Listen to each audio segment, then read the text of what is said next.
En los dos primeros capítulos del libro del Génesis, en las Sagradas Escrituras, están significados los elementos que fundan toda futura realización humana y las condiciones de esa posibilidad que tiene el hombre de hacer fructificar el don de la creación. Una noción central en el acto creador de Dios es la de gloria. La relación entre la gloria a Dios y la cultura es sustantiva para el hombre, porque revela la naturaleza, es decir, el fin de todo lo creado, y en el caso del hombre, su papel como continuador de la obra divina. Los oídos del hombre, los oídos de su mente y de su espíritu, están destinados a prestar atención a esa dimensión de la criatura humana para darle sentido a sus propias obras en el tiempo y el espacio de este mundo. Esa complacencia divina al término de cada día de la creación nos dice de la bondad original de lo que Él creó, tanto más en la suma complacencia final del último día.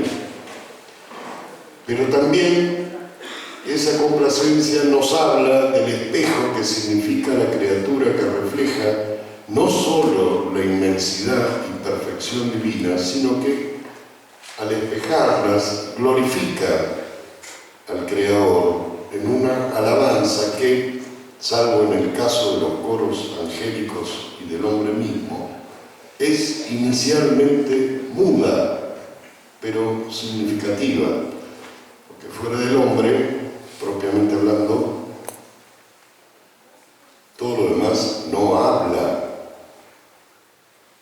La creación del hombre pone en el universo una nota completamente nueva y simbólica. Su misma conformación simboliza las bodas del cielo con la tierra, del espíritu con la materia, y eso mismo le destina al hombre el papel sacerdotal de ser pontífice, y con ello la misión de elevar en ofrenda la creación material entera en un acto de doxología, de glorificación al Creador. Y su vocación natural de, a la vez, planificar su propia naturaleza, que es imagen y semejanza de un Creador, haciendo de este modo que dé fruto lo donado por el Creador a su cuidado. La palabra humana, signo de su naturaleza y de su acción espiritual, vendrá en el hombre a coronar esa misión y vocación sacerdotal, y al mismo tiempo, en un misterio insondable, la palabra del hombre será a su vez el reflejo de la palabra con mayúsculas por la que todo fue hecho, dice San Juan, como el hombre mismo es la imagen del Hijo, el Verbo. De hecho, en este mismo sentido, debemos entender la palabra como algo que el hombre concibe y encarna en la voz significativa, y así lo dice Aristóteles cuando afirma que la palabra es signo de los conceptos. Ahora bien, en lo que se refiere al hombre y específicamente a su acción, del libro del Génesis, como digo, podemos extraer algunos fragmentos que son la columna vertebral de la necesidad de una cultura. Necesidad que significa que la cultura, tal como la entendemos ahora en estas reflexiones, está en las raíces mismas de la razón de ser de lo humano. En el Génesis capítulo 1, en el creación, se leen algunas de estas claves primordiales para entender el desarrollo posterior de la cultura humana. Lo que el hombre vaya a hacer culturalmente ya está contenido en estos, diría, 3 primeros capítulos del Génesis. Dijo Dios: hagamos al hombre a nuestra imagen, según nuestra semejanza, y que le estén sometidos, esta palabra es fundamental, los peces del mar y las aves del cielo, el ganado, las fieras de la tierra y todos los animales que se arrastran por el suelo. Más adelante dice: y Dios creó al hombre, lo creó a imagen de Dios, lo creó varón y mujer. Vayan listando mentalmente estas pequeñas notas, porque son precisamente indicaciones culturales andando el tiempo. Nuestra defensa cultural, o como se dice ahora con cierto, bueno, no voy a calificar, en estas batallas culturales, cuando se defiende frente a la ideología de género lo masculino y lo femenino, hay que saber que esta es una prerrogativa de Dios, creador, que nosotros defendemos. Dice claramente el Génesis: Dios creó al hombre a su imagen, lo creó a imagen de Dios, lo creó varón y mujer. No tenemos derecho a corregir ese plan, pero eso sale de aquí, sale del Génesis. Y los bendijo diciéndoles: sean fecundos, multiplíquense, llenen la tierra y sométanla. Nuevamente aparece la palabra sometidos, sométanla. Dominen a los peces del mar, a las aves del cielo y a todos los vivientes que se mueven sobre la tierra.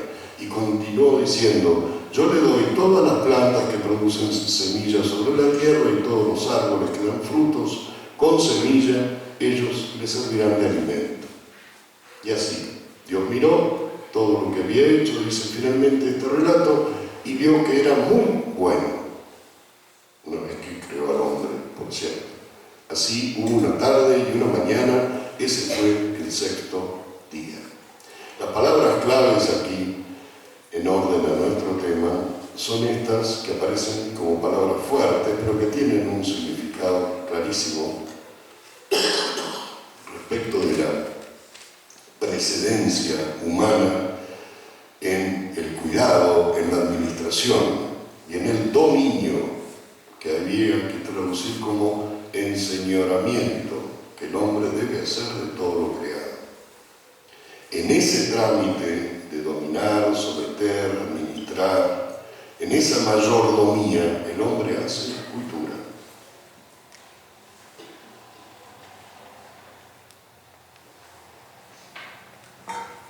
En el segundo relato del Génesis hay más elementos y todos son sustantivos.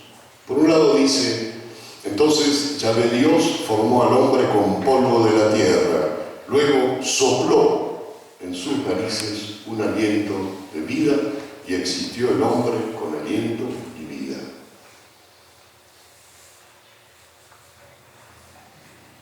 Yahvé Dios plantó un jardín en un lugar del oriente llamado Edén y colocó allí al hombre que había formado.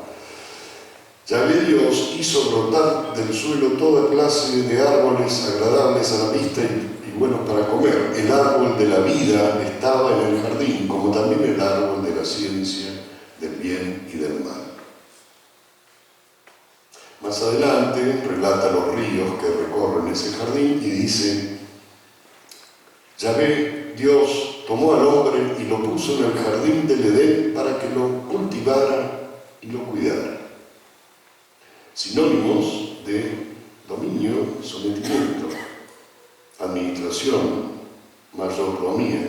Y aquí aparece, para nosotros en castellano, la palabra cultivar, que es lo mismo que cultura. Y no se refiere solamente a vegetales y animales. Yahvé Dios le dio al hombre un mandamiento, le dijo: puedes comer todo lo que quieras de los árboles del jardín, pero no comerás del árbol de la ciencia del bien y del mal. El día que comas de él, ten la seguridad de que morirás. Y aquí viene un episodio central, muy importante. Dijo Yahvé Dios: no es bueno que el hombre esté solo, le daré pues un ser semejante a él para que lo ayude. Las mujeres seguramente presentes aquí creerán que ese es el episodio importante, y ciertamente que es muy importante, pero no me refería a eso, me refiero a lo que sigue a continuación, que desde el punto de vista narrativo es raro. Está claro que Dios se determina a crear a la mujer. Le daré pues un ser semejante a él para que lo ayude. ¿Qué hace inmediatamente Dios? Una cosa extraña. Entonces, como le voy a dar una ayuda semejante a él para que lo ayude, entonces, dice el texto del Génesis, Yahvé Dios tomó de la tierra a todos los animales del campo y a todas las aves del cielo y los llevó ante el hombre para que les pusiera nombre. Y el nombre de todo ser viviente había de ser el que el hombre le había dado.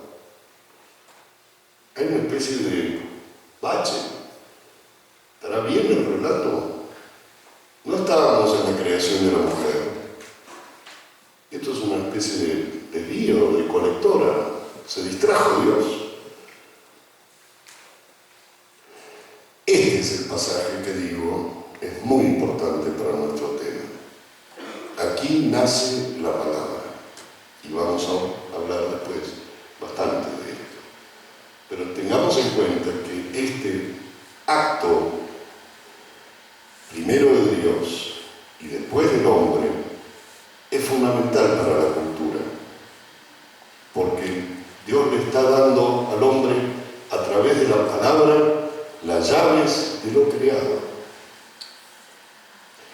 Cuando mencionamos someter, dominar, no hablamos de la palabra. Bueno, aquí se completa el mandato del dominio. El primer acto de señorío respecto de la realidad es nombrarla, por algo que vamos a ver después. El nombre no es accesorio, el nombre no es cosmético. El nombre y la palabra son algo muy importante, y por supuesto que lo es también para hacer cultura. Es el primer acto cultural del hombre, nombrar la realidad. Pero no se nombra de cualquier manera. Fíjense que el texto, aún en la traducción, dice: llevó a todos estos seres ante el hombre para que les pusiera nombre, y el nombre de todo ser viviente había de ser el que el hombre le había dado. El hombre puso nombre a todos los animales, a las aves del cielo y a las fieras salvajes, pero no encontró a ninguno que estuviera semejante a él y pudiera ayudarlo. Entonces, Yahvé Dios hizo caer en un profundo sueño al hombre, y éste se durmió, le sacó una de sus costillas y rellenó el hueco con carne. De la costilla que Yahvé había sacado al hombre, formó una mujer y la llevó ante el hombre. Entonces el hombre exclamó: esta sí es hueso de mis huesos y carne de mi carne. Esta será llamada Isha, que quiere decir varona, porque del varón Ish ha sido tomada. Por eso el hombre deja a su padre y a su madre para unirse a su mujer y pasan a ser una sola carne. En todo esto que he leído de estos dos primeros capítulos, hay muchas de las cosas que culturalmente, políticamente nosotros defendemos porque creemos que son la cultura humana propiamente dicha. Las notas están aquí, empezando por las más evidentes. Los creó varón y mujer, siguiendo por el nacimiento, siguiendo por la finalidad de multiplicarse, de gobernar la tierra, de enseñorearse. No olvide lo que decía al principio: la gloria es fundamental en el acto creador, porque es un fin de la creación, la glorificación de Dios a través de todo lo creado. El hombre tiene el papel sacerdotal de asumir todo lo que se le ha confiado, donado explícitamente y ofrecerlo en ese acto de doxología, de glorificación de Dios. En último término, una primera definición de cultura estaría en esto. Esto es lo que el hombre tiene que hacer. Este es su cultivo principal. Asumir la obra de las manos de Dios y la obra de sus propias manos y elevarla como el sacerdote eleva la ofrenda en el santo sacrificio y ofrecerla a Dios como glorificación. Esto es el cumplimiento de lo que nos has mandado hacer. Esto es lo que hemos hecho con lo que nos has dado. En Génesis 3, mientras tanto, está como en un díptico. ¿Vieron esas tablas que tienen una historia continuada? En una parte está una cosa, en la otra está la otra. La primera tabla del díptico sería la creación del hombre y todos estos elementos. La segunda es el pecado del hombre, en Génesis 3. Pero también allí hay elementos. Ustedes conocen el relato, lo voy a abreviar. Me detengo en una frase de la serpiente que le dice a la mujer: no es cierto que morirán. Desmiente lo que Dios le había dicho a Adán y a Eva. Pero ella dice: no es cierto que morirán. Es que Dios, agrega la serpiente, sabe muy bien que el día en que coman de él se les abrirán a ustedes los ojos. Entonces ustedes serán como dioses y conocerán lo que es bueno y lo que no lo es. A la mujer le gustó ese árbol que atraía la vista y que era tan excelente para alcanzar el conocimiento. Tomó de su fruto y se lo comió, y le dio también a su marido que andaba con ella, quien también lo comió. El resto del relato ya lo conocemos, pero si ustedes repasan las notas, las pequeñas palabras, los pequeños signos que ha dejado el escriturista sagrado en este texto, verán que en definitiva la corrupción de una cultura también está significada en este texto.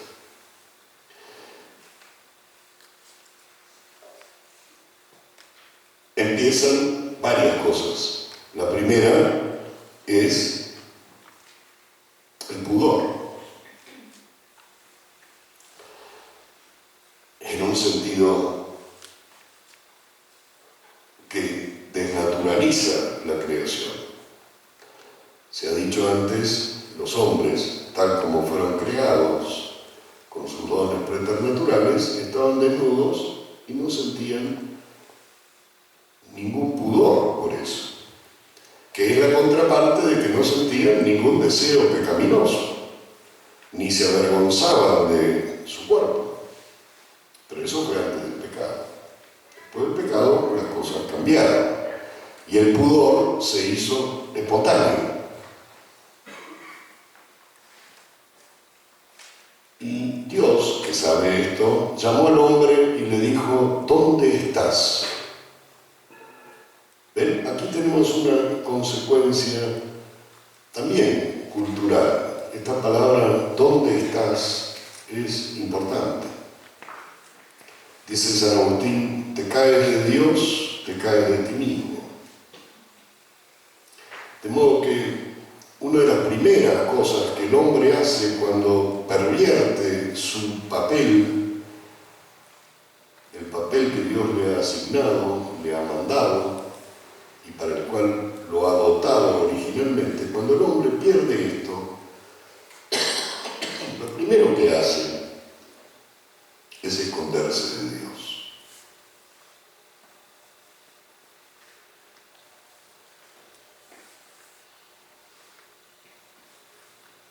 Y empieza una cadena de yo no fui, fue ella, fue, ¿no? Y todo esto tiene una simetría. La serpiente, la mujer, el varón. Y después vienen el contrapaso, los castigos. La serpiente primero, la mujer después y finalmente el varón. Cuando uno mira los castigos, las penas que Dios le pone al maligno en primer lugar, pero a los hombres en segundo lugar, ve, en definitiva, una fotografía de la situación que nosotros conocemos bien de nuestra naturaleza, porque es como la hemos recibido. Las cosas que pasan y que nos pasan tienen allí su origen: el dolor, la enfermedad, la muerte, y también las secuelas, según el grado de responsabilidad, tanto para la mujer como para el varón, en orden ascendente están aquí en el Génesis, como estuvo la precedencia del varón respecto de la mujer en la creación. Pero además de eso, el texto sagrado e inspirado incluye una nota histórica que para nosotros también va a ser cultural. De hecho, el cristianismo existe tal como lo conocemos porque hubo un Cristo. Y hubo un Cristo porque era necesario un Redentor. Alrededor de esa figura del Verbo encarnado, alrededor de esa figura, se ha generado primero una iglesia, por deseo explícito de su creador, y finalmente esa iglesia, con todo lo recibido, ha promovido una cultura. Esa cultura que la iglesia promueve no es distinta en sus notas a lo que dije antes respecto del papel sacerdotal que tiene el hombre. Tiene un agregado que es ayudar a cumplir la misión redentora de Cristo. Pero cuando la Iglesia promueve una cultura, tanto en el orden natural como en el orden sobrenatural, lo que promueve es exactamente lo mismo: que el hombre, finalmente, en todo ámbito, eleve como una ofrenda todo lo que ha recibido para glorificar a quien se lo ha dado, porque ese es el fin de la creación.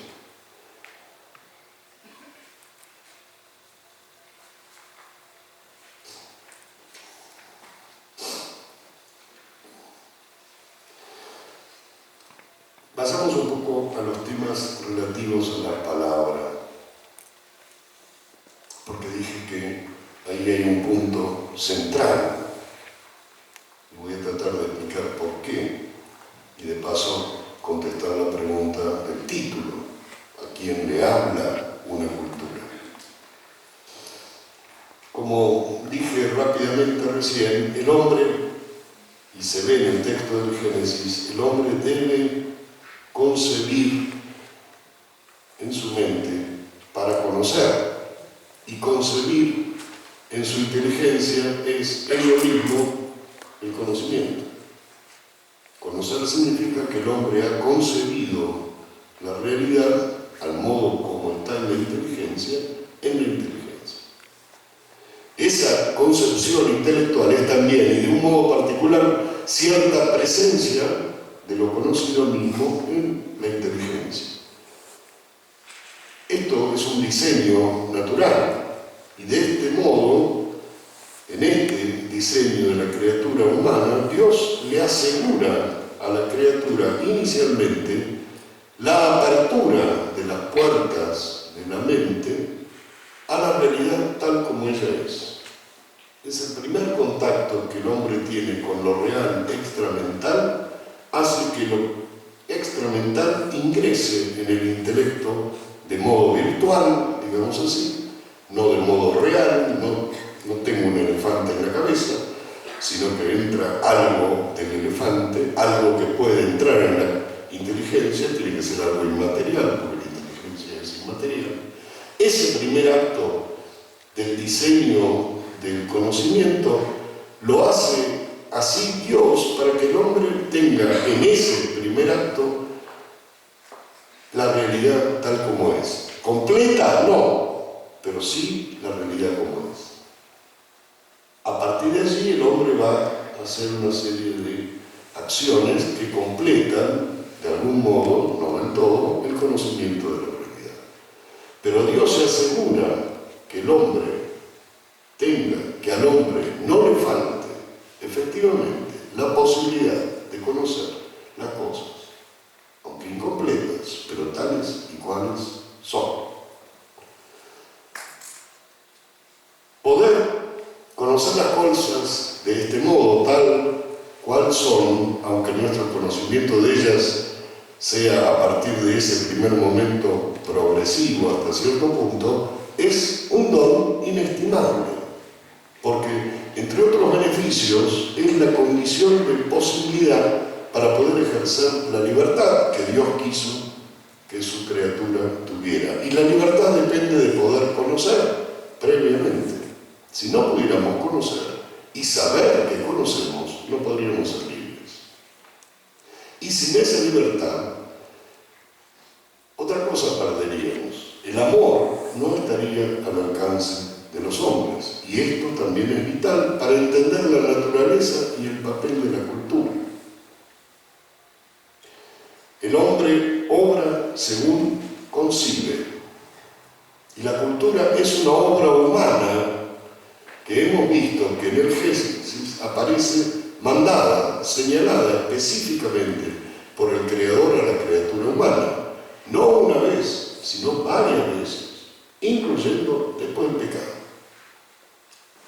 ¿Qué es lo que el hombre puede conocer? El universo exterior del hombre, como su propio universo interior, el de su interioridad, está repleto, sembrado de un número indeterminado de objetos de conocimiento, tanto finitos como infinitos, Dios mismo. Tanto necesarios, aquellos que no pueden no existir, como contingentes, aquellos que pueden o no existir. Sin embargo, esa multiplicidad, esa extensión, esa altura, esa profundidad, creo que puede resumirse. Y así, si se resumen, quedarán tres ámbitos, que son aquellos que, diferenciados, demandan al hombre una definición, hasta una toma de posición frente a esos ámbitos. Esa definición, esa toma de posición, importan mucho porque son la piedra fundamental de una cultura. Va a sonar medio sencillo o muy resumido, pero, digo yo, estos tres ámbitos son Dios, el hombre y las cosas. Si se mira con cuidado, ahí van a notar la ausencia de otro grupo muy significativo, pero de ese voy a hablar, si puedo, al final. De todos los ámbitos posibles, específicamente el hombre es quien tiene a su cargo hacer cultura. Y eso en razón de su naturaleza bifronte y sacerdotal. Mira por un lado a lo creado y mira por otro lado al creador. De modo que una primera respuesta a aquella pregunta inicial respecto de a quién le habla una cultura debería ser esta, en un sentido claro: una cultura le habla a todo, desde lo increado hasta lo creado. Decía que el hombre concibe para obrar, y la cultura es una obra humana, de modo que, según sea su concepción, así será su obra. Cuando descendemos de estas consideraciones a las realizaciones efectivas del hombre en la historia, encontramos estas mismas tres realidades ante las que los hombres reaccionamos, primero conociéndolas o buscando conocerlas, pues todo hombre quiere saber, como dice Aristóteles, y consecuentemente tomando una acción respecto de ellas. Puede ser un culto religioso, si nos referimos a la divinidad, puede ser una ley positiva en el orden civil, puede ser un cultivo, papa, trigo, o puede ser una invención, inventar algo. Estos son ejemplos de acción humana frente a esas tres realidades diferentes que suscitan acciones diversas: Dios, el hombre y las cosas. Son diversas, pero tienden a generar, por una acción y un dinamismo propio de lo humano y de la realidad, también una acción homogénea. ¿Esto qué quiere decir? Acciones que proceden de igual concepción. Eso quiere decir homogénea, que están concebidas igualmente, que son parte de una coherencia, de una consistencia. De modo que lo conocido en el orden divino, en el orden humano y en el orden de las cosas, genere acciones consistentes con eso conocido o concebido. Es, como digo, un movimiento natural, que el hombre busque esa consistencia en lo que conoce y concibe, y que adecue o trate de adecuar sus acciones exteriores, tanto como las interiores, a esas concepciones. Si no fuera así, un hombre, pero también una cultura, sería esquizofrénico, viviría disociado, tensionado, dividido, y todo reino dividido perece. Puede perecer una cultura que tenga superpuestas en tensión precisamente nociones y acciones contradictorias respecto de un mismo objeto. La búsqueda de respuestas ante esas tres realidades, Dios, el hombre y las cosas, es ya un acto cultural propiamente humano. Querer saber qué es Dios, qué es el hombre, qué es el mundo, ya es un acto cultural, ya es parte de lo mandado por Dios. ¿Se acuerdan del acto de nombrar antes de la creación de la mujer o en medio de la creación de la mujer? ¿Vieron el acto? Mírenlo dramáticamente, teatralmente, Dios haciendo pasar los animales delante del hombre para que, viéndolos, les pusiera nombre. El nombre es el signo de que los han conocido y de ese modo poseído, tomado posesión.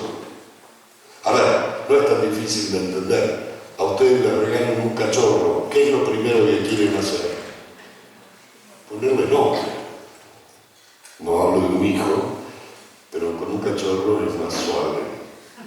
Ese acto de ponerle nombre tiene para nosotros muy veladamente la carga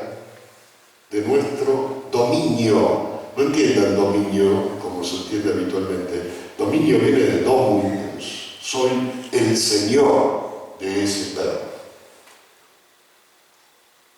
Eso es lo que hace Adán en su primer acto cultural, con la palabra y con el conocimiento de las cosas. Y la palabra como signo de que las ha concebido y las tiene en él, hace su primer acto cultural.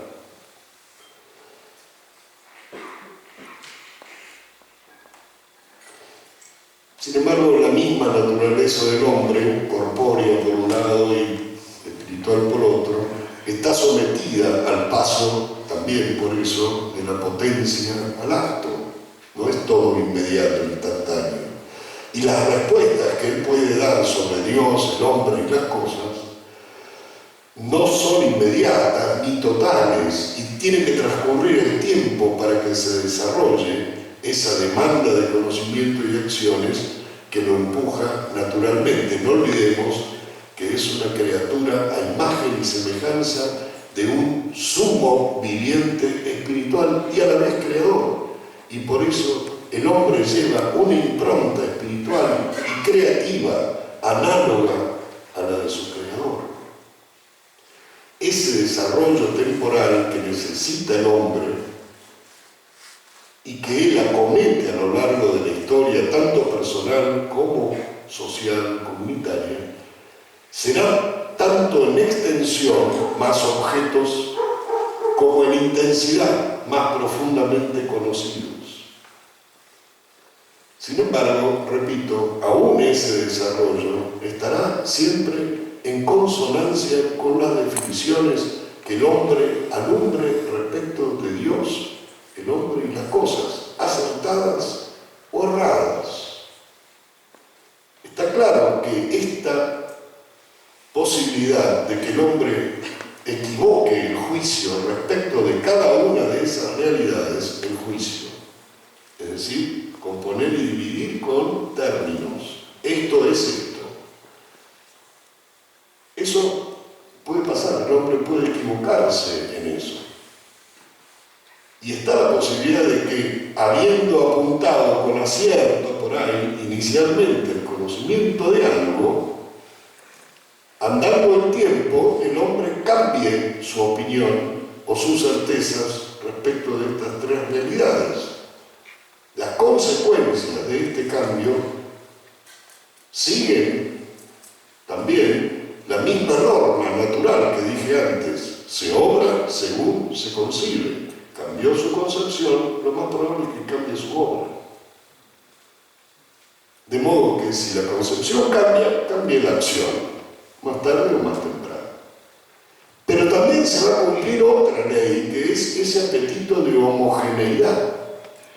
Y el hombre buscará que sus respuestas nuevas y sus nuevas acciones giren lo más armónicamente posible en esta nueva constelación que él cree haber descubierto. Puesto en fácil.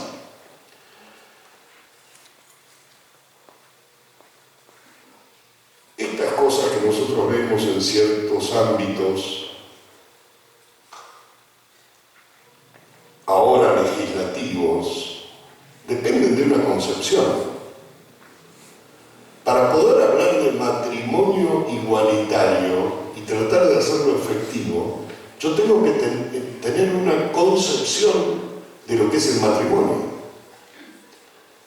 Y si yo creo que lo puedo ampliar a una unión, incluso sexual, de dos personas del mismo género, es porque tengo que tener también una concepción, una idea de qué cosa es un varón, qué cosa es una mujer.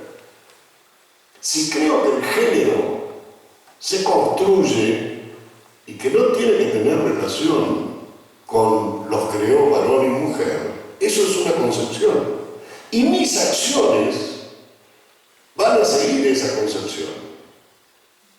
No se puede dictar una ley de aborto si no se tiene una concepción de qué hay en el vientre de una mujer. ¿Se entiende? ¿Me explico? Esto tan sencillo es crucial.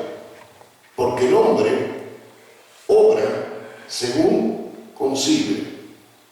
Ustedes también. ¿Por qué no se roban un chocolate del kiosco cuando el kiosquero se da vuelta? En definitiva, porque creen en el cielo y en el infierno, en definitiva. Eso no se hace, eso está mal, robar es pecado. Son concepciones que guían mis acciones.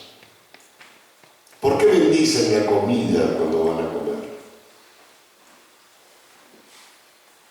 Pregúntense por qué hacen las cosas que hacen mecánicamente a veces. Todas dependen de una concepción.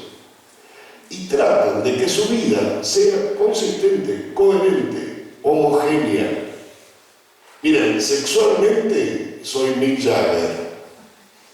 Ahora, los domingos no me pierdo la misa. Ese hombre, esta mujer, está loco, está fuera de la realidad. No puede soportar mucho tiempo esto.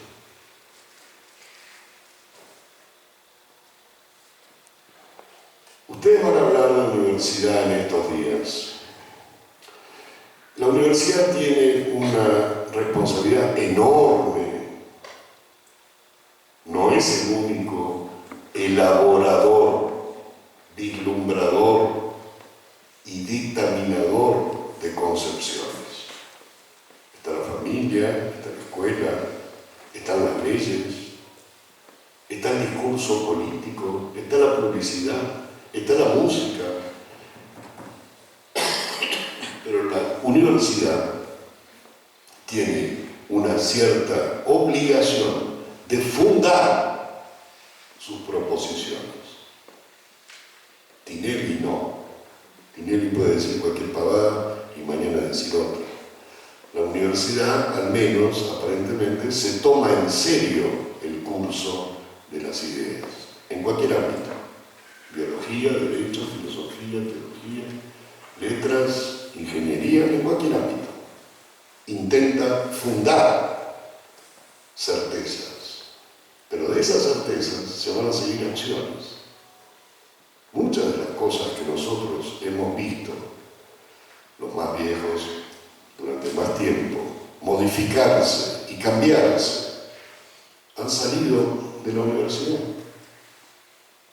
y han sido consolidadas como una idea válida que guía acciones por el trabajo de las casas de altos estudios. Desde ustedes en su vida normal hasta presidentes universitarios, papas, obispos, jugadores de fútbol, todos emiten permanentemente concepciones y acciones que se siguen de sus concepciones, que guían las acciones de otros. Y muchas veces de otros que no piensan tanto. Seguir la moda es también seguir una concepción. Alquilar una concepción. Pero allí la acción cultural del hombre se desdibuja. Quedó claro, me parece, espero, que lo que el hombre hace fundamentalmente tiene una finalidad, esa finalidad sacerdotal, de elevar las cosas que le fueron confiadas en un acto de glorificación. Y aún sus propias acciones. Y generar ideas es una acción humana y también, por tanto, es una acción cultural. Multiplíquense, fecunden la tierra, produzcan, pero no solamente en el orden agropecuario o industrial. El primer orden donde el hombre debe ser fecundo es en el orden espiritual. Conozcan más, sepan mejor, nombren mejor en consecuencia. Denle a las cosas el nombre que verdaderamente merecen. Y no se puede hacer si no se las conoce. Todo eso está contenido en esos primeros capítulos del Génesis.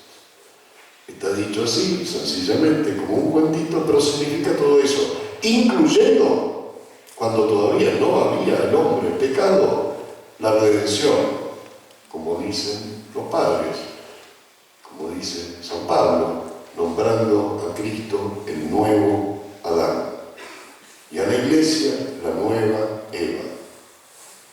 Ya en el Génesis, con el hombre en pecado, estaba allí prefigurada la encarnación del Verbo y la fundación de una humanidad regenerada, restaurada, redimida.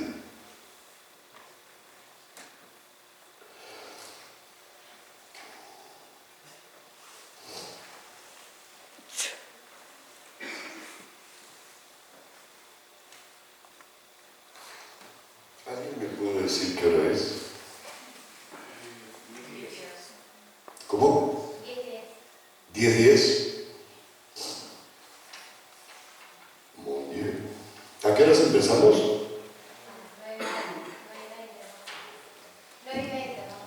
9:20. Muy bien.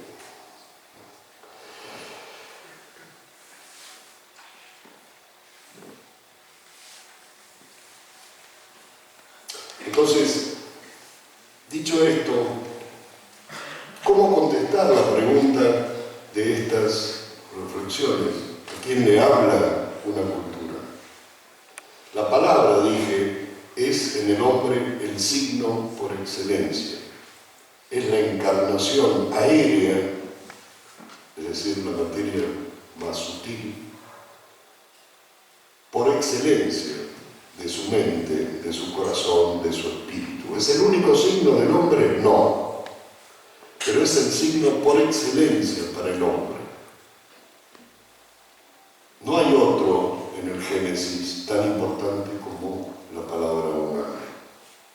Entre otras cosas porque representa, además de otras cosas más importantes, la palabra humana representa lo que al hombre lo hace hombre, es decir, la actividad del espíritu.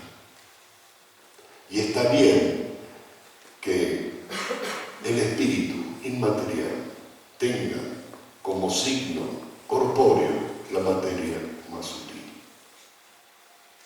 el aire. No piensen en el escrito, la palabra es oral por excelencia. Y es una expresión, ahora invertida, de ese primer acto de espiritualidad humana que nace con una inspiración divina. ¿Recuerdan el Génesis cuando dice sopló el aliento de vida? Más aire, digamos así, en la vida. Espíritu significa eso, expiración. El hombre devuelve un signo de haber inspirado esa vida espiritual, emitiendo, expirando ahora él un signo de esa vida espiritual, hecha aire. Esto es la voz significativa, esto es la palabra. Esa es la dignidad de la palabra. Ese es el papel que ocupa en las realizaciones humanas.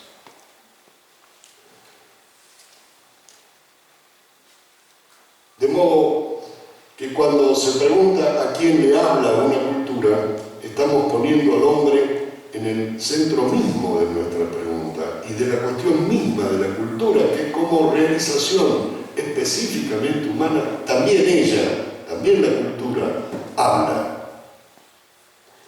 Si aceptamos que una cultura comienza por la concepción que el hombre tiene de Dios, del hombre mismo y de las cosas, si aceptamos que una cultura es la respuesta realizada a la pregunta por Dios, por el hombre mismo y por las cosas, en ese mismo orden de precedencia, entonces una cultura les habla a estos tres interlocutores, a cada cual de modo distinto, pero habitualmente con pretensión también de homogeneidad, como ya dije. La cultura humana, en resumen, le habla a Dios en primer lugar, aún negándolo. Le habla a los demás hombres y también le habla a las cosas y habla por las cosas.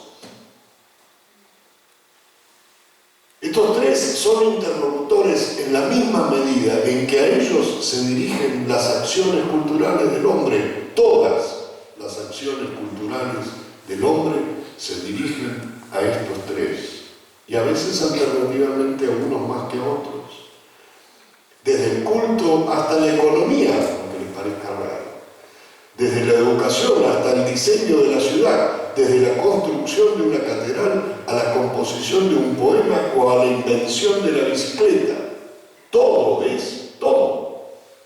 Y todo lo que el hombre realiza, haciendo y obrando, tiene como antecedente su concepción y como finalidad a cada uno de los interlocutores. Con ellos habla permanentemente y a ellos les habla siempre una cultura implícita o explícitamente. De modo que no sería exagerado decir que una cultura es ese hablar del hombre con Dios, con los hombres y con las cosas. Hay un texto de Cicerón, apunta más o menos en esta dirección.